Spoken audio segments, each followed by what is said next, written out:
नहीं आप सब। तो आज की इस वीडियो में मैं आप सभी बच्चों को यूजी सेमेस्टर 2 आप सभी बच्चों को देखिए सेक paper life skill and personality development जिन भी बच्चों का है, तो आप सभी बच्चों के देखिए एग्जाम में जो इंपॉर्टेंट सवाल पूछे जाएंगे वो सारे के सारे मैं आपको यहाँ पर कवर करने की कोशिश करूंगा। तो आप सभी बच्चे वीडियो को लास्ट तक बने रहिएगा। वीडियो पसंद आता है तो वीडियो को लाइक कर दीजिएगा, चैनल पर अगर न्यू आए तो चैनल सब्सक्राइब कर लीजिएगा, साथ में बेल आइकन पर क्लिक कर लीजिएगा ताकि इसी प्रकार पल पल की हर अपडेट आपको हमारे चैनल पर मिलते रहे।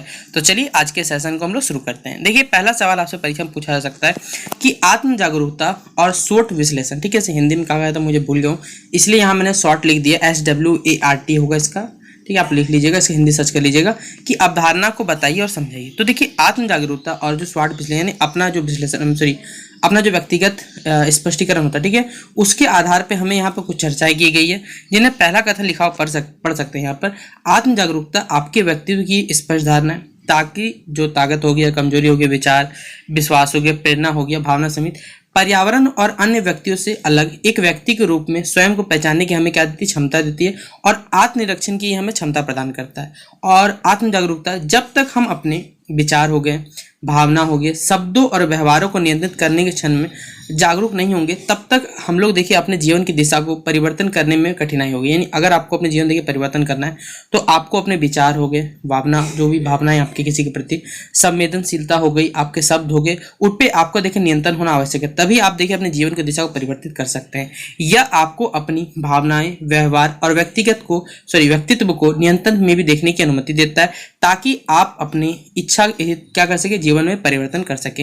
ये दूसरा कथन आपको लिखना पड़ेगा। तीसरा हमारे पास कथन है कि कमजोरियों को समझकर उन खतरों को प्रबंधित और समाप्त कर सकते हैं जो अन्यथा आगे बढ़ने की क्षमता को हमें देखिए चोट पहुंचा। यानी अगर आप अपनी कमजोरियों को पहचान लीजिएगा, बेसिकली उसे समाप्त कर सकते हैं, उन खतरों से आप निपट भी सकते हैं और अपने जीवन में आगे बढ़ने की क्षमता को देखिए बेसिकली बढ़ा सकते हैं। जो चीज़ SWOT को यानी SWOT हो गई बेसिकली विशेष रूप से शक्तिशाली बनाती है वह यह है कि थोड़े से विचार के साथ यह उन अवसरों को उजागर करने में मदद करता है जो अन्यथा नहीं दिखे सकते हैं। SWOT, ठीक है, SWOT हो गई बेसिकली विश्लेषण एक उपयोगी तकनीक है जो ताकत और कमजोरियों की पहचान करने और अवसरों और खतरों का विश्लेषण करने में यह हमें मदद करती है।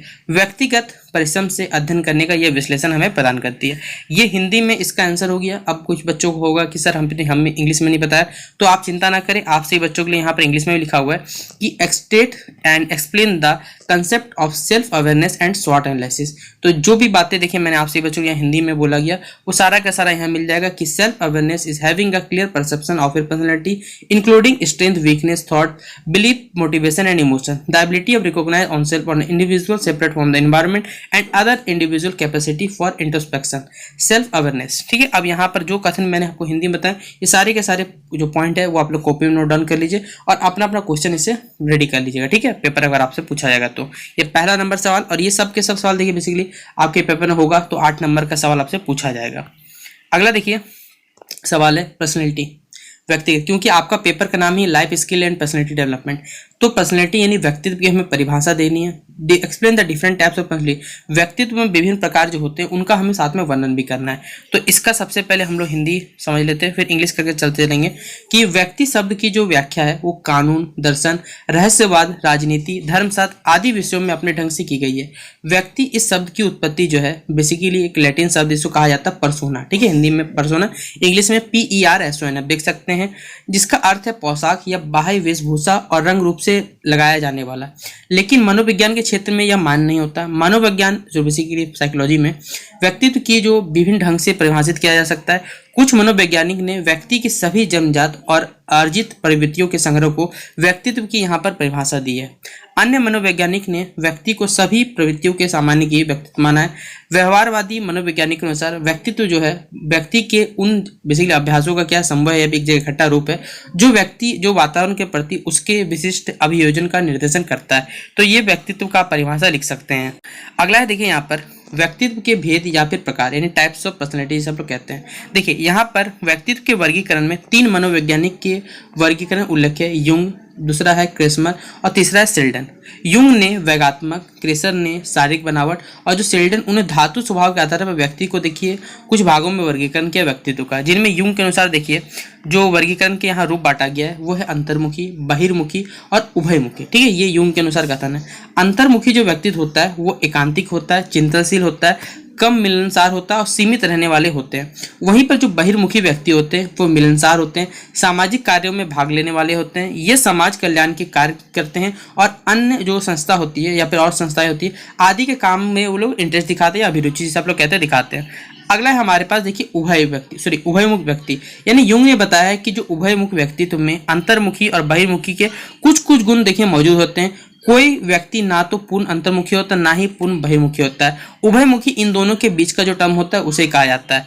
अगला देखिए क्रेसमर के अनुसार जो एस्ट्रोगिक हो गया, एथलीट हो गया और पाइकेनिक तीन भेद बताएं, इनका वर्गीकरण जो शारीरिक बनावट है उनके आधार पर किया गया है। एस्थेटिक दुबले पत्ते और लंबे होते हैं, जो एथलेटिक होते हैं वो मजबूत होते हैं और चौड़ी छाती पतली कमर वाले खुशमेल और हंसने वाले लोग होते हैं। तो ये इसका हिंदी आंसर हो गया। अगर आप इसे लिखिएगा तो लिख सकते हैं हिंदी में कि व्यक्तित्व के यहाँ से आपसे पूछा जाएगा तो आप लोग यहाँ से पूरा लिख दीजिएगा। अब इसी का देखिए इंग्लिश टर्मिनोलॉजी यहाँ पर लिखा हुआ पढ़ सकते हैं कि the word person has been derived from a word, जो पर्सोना नाम के वर्ड्स है जो कि क्या एक लैटिन वर्ड है। इसकी का देखिए हिंदी का जो इंग्लिश अनुवाद है वो यहाँ पर कर दिया गया। तो कोई बच्चा अगर लिखना चाहता है तो उसे आराम से अपने पेपर में इंग्लिश में लिख सकता है। आप अपने हिसाब से लिखिएगा, ज़्यादा बेटर रहेगा, क्योंकि एग्जाम में बोला जाता है कि as far as practical you should write on copy on your own language. ठीक है, तो ये वाला आप हिंदी में मैंने बता दिया, आप इंग्लिश अपने हिसाब से लिखना चाहे तो लिख भी सकते हैं। देखिए अगला हमारे पास है सवाल इंपॉर्टेंट है, लाइफ स्किल। पेपर का ही सवाल है, लाइफ स्किल पर्सनल डेवलपमेंट। तो जीवन कौशल से आप क्या समझते हैं? जीवन कौशल के उद्देश्यों का हमें यहाँ वर्णन करना है। लाइफ स्किल क्या है, इसके क्या क्या मेन मोटिव या फिर उद्देश्य हमें ये बताना है। तो इसका आप हिंदी अपने हिसाब से चाहे तो लिख सकते हैं। हर सवाल का देखिए आप अपने हिसाब से लिख सकते हैं। जब व्यक्ति के जीवन में सफलता प्राप्त करने के लिए कार्य कुशलता की बात पाई जाती है तो इस अवधारणा को जीवन कौशल यानी कि लाइफ स्किल के नाम से जाना जाता है। यानी जब व्यक्ति को अपने जीवन में कोई सफलता प्राप्त करने के लिए एक बेसिकली कार्य बताया जाता है और उस पर वो लगा रहता है, इसी को हम लोग बेसिकली लाइफ स्किल कहते हैं। जीवन कौशल का अर्थ वह अनुकूली तथा सकारात्मक व्यवहार की योग्यता है जो व्यक्ति की दैनिक जीवन की मांगों और चुनौतियों तथा प्रभावी तरीके से निपटने के लिए उसे सक्षम बनाती है। ये जीवन कौशल सिखाए जा सकते हैं तथा इनमें हम क्या कर सकते हैं, सुधार भी किया जा सकता है। आग्रहिता, समय प्रबंधन, संवैयिक चिंतन, संबंधों में सुधार एवं स्वयं की देखभाल के साथ ऐसी असहायक आदतें जैसे पूर्णतावादी होना, विलंबन होना, टालना या फिर से मुक्ति ऐसे जीवन कौशल है जो जीवन कौशल है जिनमें जीवन की चुनौतियों का सामना करने में से मदद मिलती है। अब जीवन कौशल के देखिए कुछ उद्देश्य बताए गए कि जीवन कौशल शिक्षा जीवन की गुणवत्ता को बढ़ाए रखने में हमें क्या करती है, सहायता प्रदान करती है। जीवन कौशल युवा वर्ग से समस्याओं को समझने, सोचने एवं निर्णय लेने की क्षमता का विकास करती है और युवकों स्वयं की शारीरिक संरचना एवं उनमें होने वाले परिवर्तन से उसे क्या करती है, परिचित करती है। तो ये इसका हिंदी लिटरली मीनिंग हो गया। अब इसी सवाल का देखिए इंग्लिश अगर आपसे पूछा जाए तो when it is found that work skill required to achieve success in the life of a person, तो इस हिसाब से आप लोग बना के इसे लिख दीजिएगा और आराम से लिख भी सकते हैं, आप लोगों को कोई दिक्कत बात नहीं है। तो objects of life skill education आप ये भी लिख सकते हैं। तो अपने हिसाब से देखिए लिखना चाहे लिख सकते हैं, कोई दिक्कत नहीं है। आपको जैसा लगे सही अपने हिसाब से बना के लिख दीजिएगा तो भी दिक्कत नहीं है। हाँ, लेकिन मिनिमम देखिए कोई भी सवाल आएगा तो 1 से 1.5 पेज लिखिएगा, ये मैं आपको बता देता हूँ। कोई भी सवाल बड़ा सवाल आएगा 8 नंबर का सवाल रहे तो मिनिमम आपको देखिए 1 पेज पूरा भर के जरूर लिखना है, क्योंकि उसके बारे में जितना ज़्यादा बड़ा करके लिखिएगा उतना ही ज़्यादा बेटर रहता है एग्जाम में। ठीक है, अगला देखिए सवाल है कम्युनिकेशन स्किल।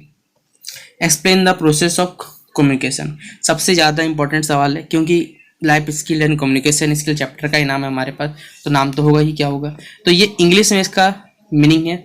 अगर जो बच्चे इंग्लिश में इसे नोट डाउन करना चाहता है बिना समझे तो उसे नोट डाउन भी कर सकता है, वो उसकी इच्छा, मुझे कोई दिक्कत नहीं है। ये आप पर निर्भर करता है कि आप लिखना क्या चाहते हैं। ठीक है, देखिए कम्युनिकेशन स्किल हो गया। Explain the process of communication ये भी लिखा हुआ है यहाँ पर। हिंदी में कहा जाए तो संचार कौशल क्या होता है ये आपको बताना है। तो कल्पना करते हैं कि आप एक दीवार की तरफ है, जिस व्यक्ति से आप बात करना है वो दीवार के दूसरी तरफ, मान के चल आपके सामने एक आदमी है, मान के चल एक दीवार है, इसके दूसरा आदमी, लेकिन रास्ते में दीवार से ज़्यादा कुछ है। दीवार एक खंदक से घिरी है, मतलब कोई भाग से घिरा हुआ है जो मगरमच्छों से घिरी हुई है। आपको कंडीशन दे दिया है और क्विक सेंड द्वारा मतलब कोई रेत से घिरा हुआ है। ये बाधाएं कुछ नाम रखने के लिए विभिन्न संस्कृति, आप विभिन्न जीवन उपेक्षा हो गया, विभिन्न अनुभव हो गया, विभिन्न दृष्टिकोण हो गया, इन सब चीजों से बनी हो सकती है। संचार कौशल वे उपकरण है जिनका उपयोग हम प्रभावी संचार की बाधाओं को दूर करने। देखिए संचार व्यवस्था मतलब ये होता है कि जितना जल्दी हम लोग कम्युनिकेट कर सके या फिर जितना जल्दी किसी से बात कर सके उसी को हम लोग रखते हैं। इसमें जितना भी दूरी बाधा है उसको हम लोग दूर करते हैं। इसी का अर्थ लिखा हुआ है कि आप एक समय में इनमें से केवल एक बाधा का अनुभव कर सकते हैं। तो यह हो सकता है कि आप स्वयं को उन सभी का सामना करते हुए पाएंगे। अपने संदेश को दूसरे व्यक्ति तक पहुंचाना आवश्यक है कि आप इन बाधाओं को पहचानें जो आपके बीच मौजूद है, और यह भी कि आप उन बाधाओं को दूर करने के लिए उचित उपकरण या संचार कौशल लागू करते हैं जो आपके संदेश को पहुंचने से रोकते हैं। बेशक संचार एक हमारे पास दो तरफा सड़क है, जहां पर उन बाधाओं को दूसरी ओर का व्यक्ति भी क्या कर सकता है, आपके पास वापस भेजने का प्रयास करेगा। उन्हें स्पष्ट रूप से समझने की आपकी क्षमता और निर्भर करने की छोड़ दिया जाता है। संचार कौशल का उपयोग करने की उनकी क्षमता, लेकिन वो सफलता छोड़ रहा है। ठीक है, इस प्रकार का कथन दिया हुआ पढ़ सकते हैं। और ये कुछ अच्छा यहाँ पर भी दिया हुआ है। अच्छा, अगला क्वेश्चन जो रहेगा वो मैं आपको नेक्स्ट वीडियो में करवा दूंगा। ठीक है, तो ये लिख लीजिएगा आप लोग यहाँ से यहाँ तक। ये इसी का पार्ट हो गया। बाकी जो क्वेश्चन रह गया वो मैं आपको नेक्स्ट वीडियो में करवा दूंगा। तो आशा करूंगा कि आपको आज का ये वीडियो पसंद आया होगा। वीडियो पसंद आया हो तो वीडियो को अपने दोस्तों को शेयर कर दीजिएगा। मिलते हैं नेक्स्ट वीडियो पे, तब तक के लिए जय हिंद, जय भारत।